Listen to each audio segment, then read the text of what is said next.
Right breaking చూస్తున్నాం. మరికొద్ది రోజుల్లో గోదావరి పుష్కరాలు రాబోతుండటంతో ఏపీ ప్రభుత్వం భారీ ఏర్పాట్లు చేస్తోంది. ఇందులో భాగంగా గోదావరి పుష్కరాల నిర్వహణపై ముఖ్యమంత్రి నారా చంద్రబాబు నాయుడు ఆ రోజు అధికారులతో కీలక సమీక్షలు నిర్వహించారు.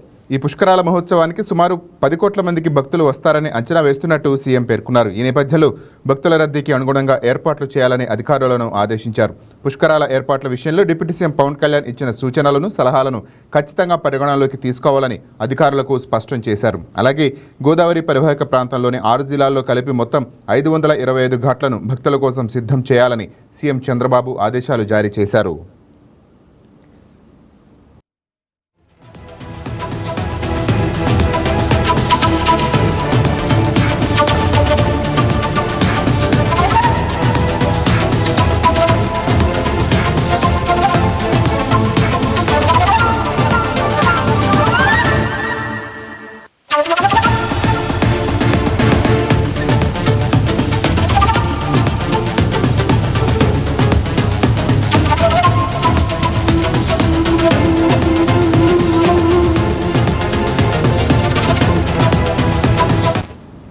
రైట్గా ఈ సమీక్షా సమావేశంలో రాజమండ్రి నగర అభివృద్ధిపై సీఎం ప్రత్యేకంగా మాట్లాడారు.